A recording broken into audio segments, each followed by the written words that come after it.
Japan Makes Me Scared, a podcast to the chilling realm of Japanese horror stories. My name is Junpei, and I will invite you to the mysterious world of Kaidan, exploring spine-tingling experiences that have haunted Japan.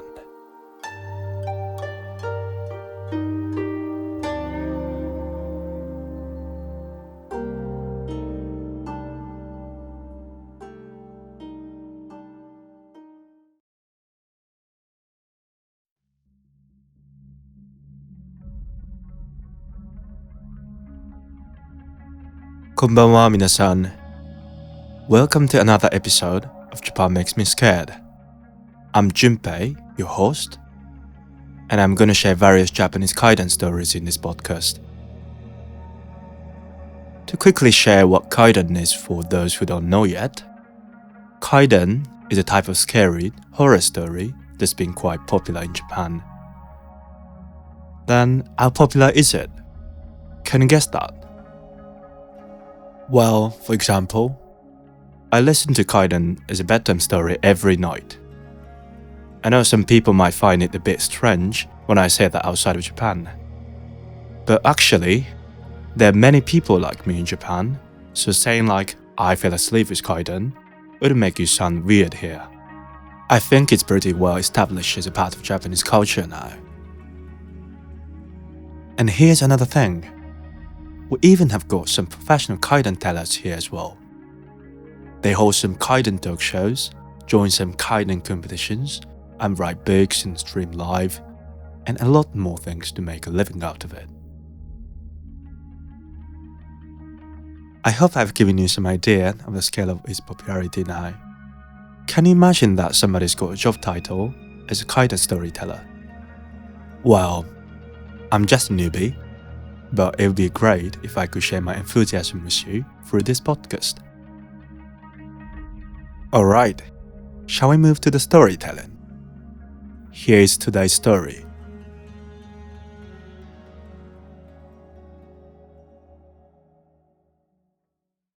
Episode 2, The Long Body.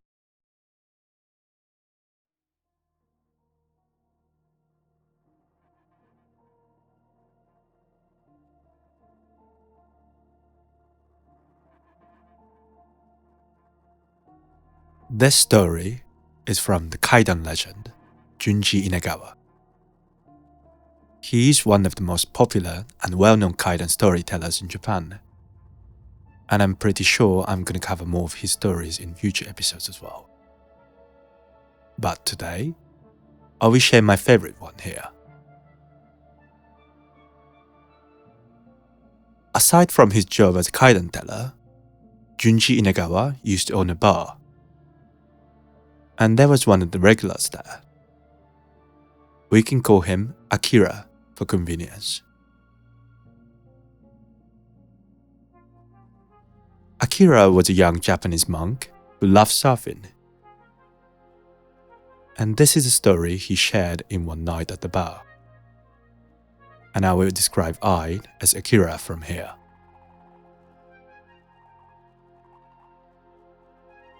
One day, I decided to go surfing once in a while and gathered my friends for a 2-day trip. Then there were 4 of us, including me. They're not their real names, but we can call them Kenzo, Haruto, and Ren. We went out in the car early in the morning to a beach. We were hungry on the way because we hadn't had breakfast yet. I don't remember who, but somebody said, let's have a quick breakfast somewhere. So we entered a random restaurant along the road we were driving on.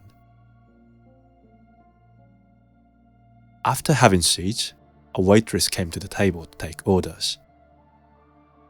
Welcome, what can I get you? She asked. I said, can we have curry for all of us? Since curry is kind of fast food in Japan, it sounded like the right choice for our quick breakfast plan. After the order, she came back with some glasses of water. This is a free service. You can ask me for more water anytime. Then she placed each glass in front of each person. I had a glass, and so did Haruto and Ren, but Kenzo didn't. There was one glass missing. "Hey, there's a glass missing for me. Could you please bring one?"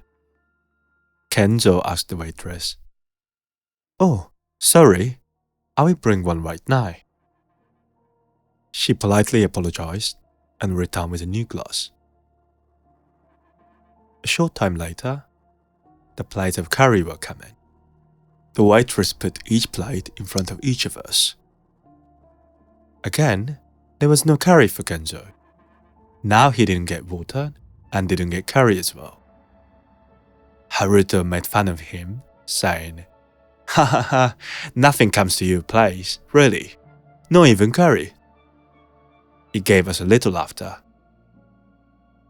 "Excuse me, lady. One more curry hasn't come yet?" Kenzo asked the waitress again. "Oh, I'm very sorry. I'll bring one in a minute." And one curry arrived late. After a burst of laughter, we finished our breakfast and got back in the car to drive off. Eventually, we arrived at the ryokan, which is a traditional Japanese hotel. This ryokan was where we were planning to stay, but it was so early in the morning that we couldn't check in yet. Ren said, "Okay, so let's have a quick swim before we check in then." So we all changed to put our swimsuits on and went out to a beach with our surfboards. The surfing was pretty exciting, and it was around 3 p.m. when we all got out of the water. Haruto said, "Okay, I've had enough. Should we go back to the ryokan? I'm sure they will accept the check-in now." We were all too tired to swim more, so we decided to call it a day. But I noticed Kenzo was not there. So I said, "Hey, where's Kenzo? He's not here." "Yeah, he's not here," Haruto confirmed that. We looked for him for a couple of minutes, but couldn't find him in the end. "He's probably off with some cute girl somewhere," Haruto shared his theory. We all know what kind of person Kenzo was when there were girls around. Also, Haruto's assumption was exactly the kind of story he would have done. It sounded quite convincing. So I replied, "Yeah, that's right. He must be playing somewhere, so we just leave him alone then. He knows where he's gonna stay anyway, so it should be fine." Ren followed us too. So we went back to the ryokan.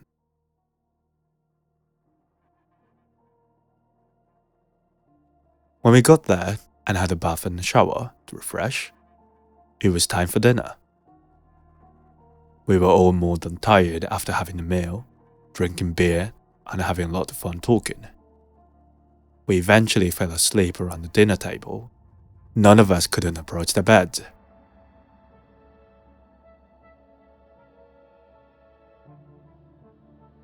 "Excuse me, sir. Excuse me." Suddenly I heard a voice. I opened my eyes and saw that it was already midnight. Oh, we must have fallen asleep next to the table. That was the first thing that came to my mind. Then again, from the other side of the sliding door, "Excuse me, sir. Someone's talking to us." Yeah?" I replied. "Excuse me, may I have a word?" The voice was that of a lady. "Sure, please come in."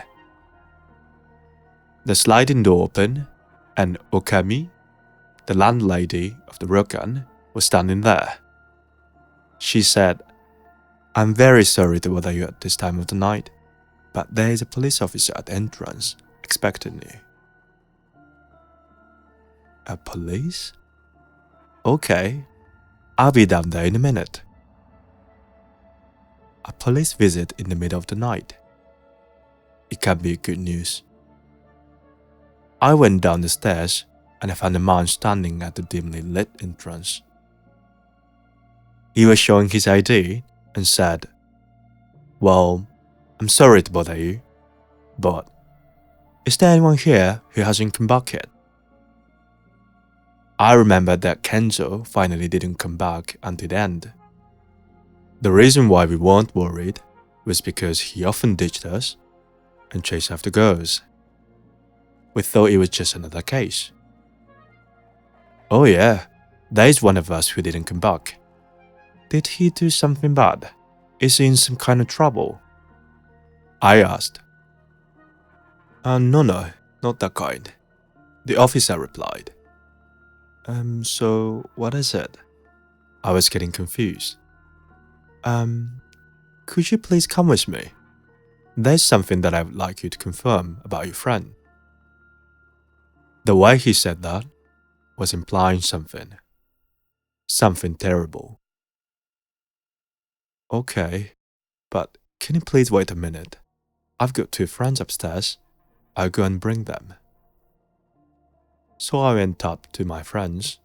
Ren and Haruto joined me, and we got into the police car.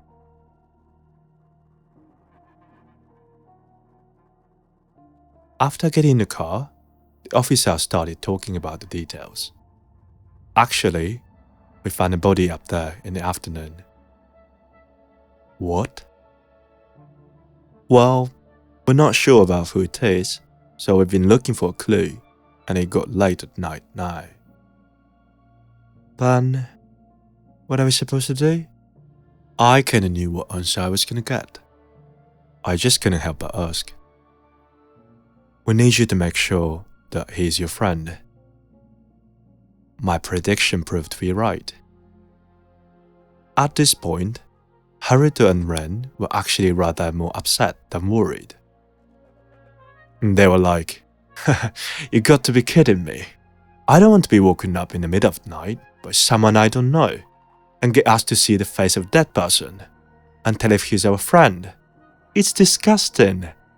If that stupid man comes back, we're gonna make him pay for this." They were sticking to the theory that Kenzo is being Kenzo, as usual. Why 90% of me agree with them? I found myself inevitably thinking about the worst case scenario.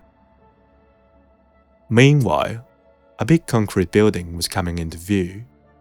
It seemed like a hospital. We went inside the hospital, and there was a long corridor with a door at the end. When we reached in front of the door, the police officer said, "It's inside this door, so should we?" He didn't finish the sentence, but it must have meant that he wanted us to go in and identify the body.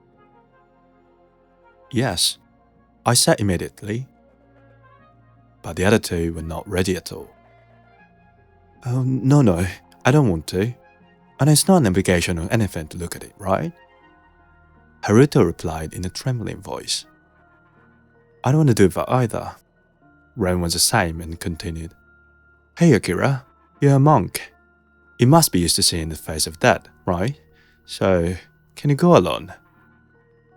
They'd been swearing at Kenzo in the car earlier, but now they are afraid to look at the dead man's face. "Okay, I will have a look then." I decided to go alone.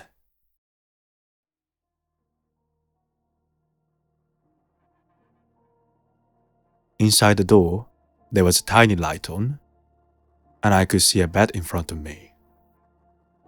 But, there's no one on the bed. I said what I found strange to the officer. He said, "Not on the bed, it's over there."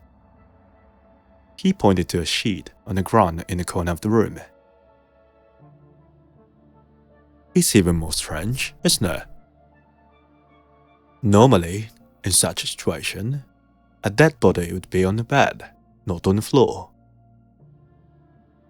"Could you please?" The officer didn't give me more explanation, so I squatted down and started flipping the sheet over, slowly. When the hair showed up, I immediately knew at the moment. I'm not usually paying attention to it, but I knew it was his hairstyle. It was Kenzo.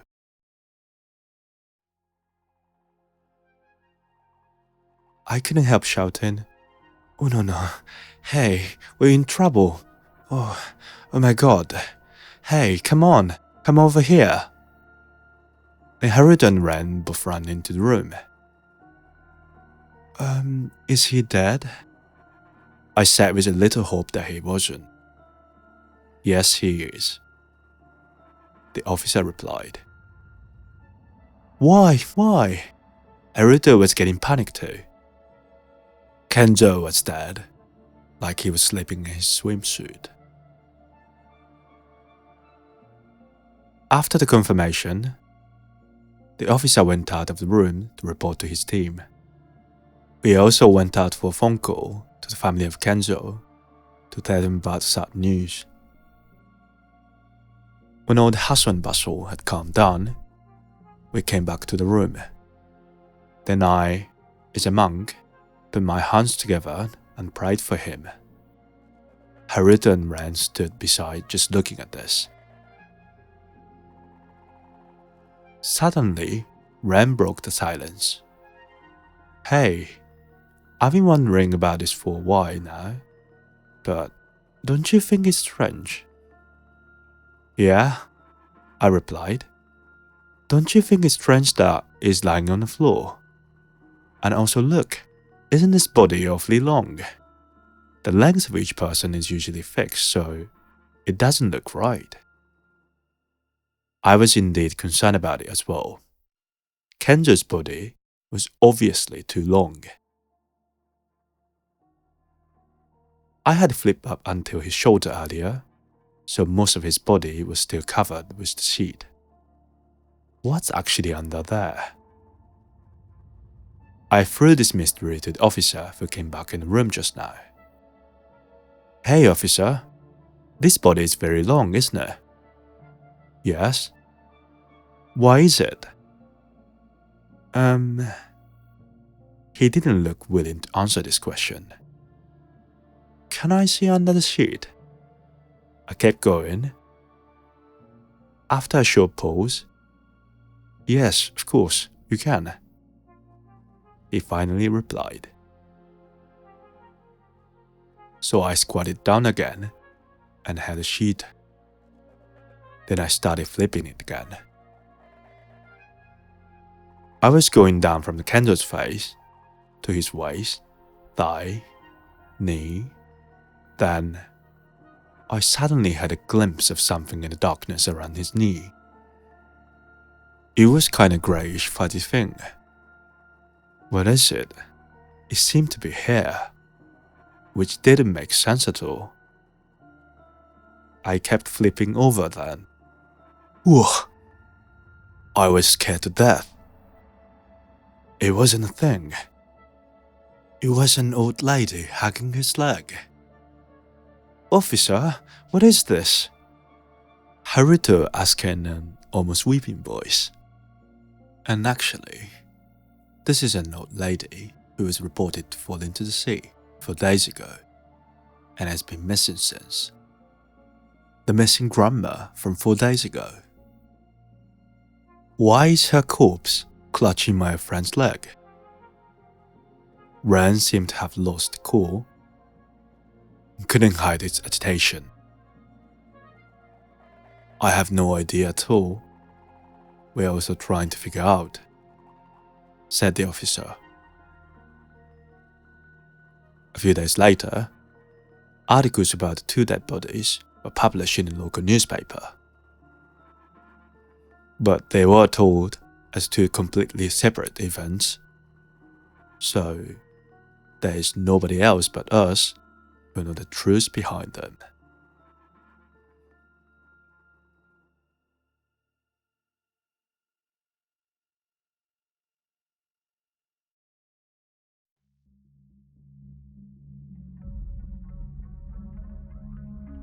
Oh, Shimai. Thank you for listening to the story. I hope you liked that as much as I did. Remember the part in the beginning where Kenzo didn't get served water and curry? What do you think could be the reason for that? I personally think that he had already been pulled to death at the time. So, considering what happened after that, this could be a sign that his life was already fading from the beginning. Anyway, that's my theory. And what about yours? I've set up a Discord channel where anybody can join and share thoughts and theories. I'm gonna leave the link in the description, so please join and let's get a deep dive into Kaidan together, if you would.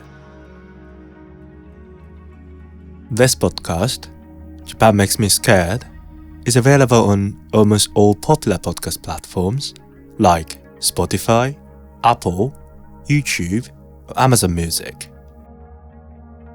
And also, if you push the follow button on the app of your choice. First of all, for me, it will be a huge support and motivation. And for you, you will not miss notifications for the release of future episodes. So please consider following my podcast as well.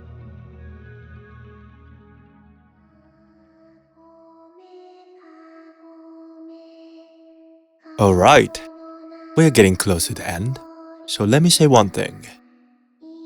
Arigatou gozaimasu again for listening to my podcast, Japan Makes Me Scared, and sayonara for more chills and thrills next time. Bye!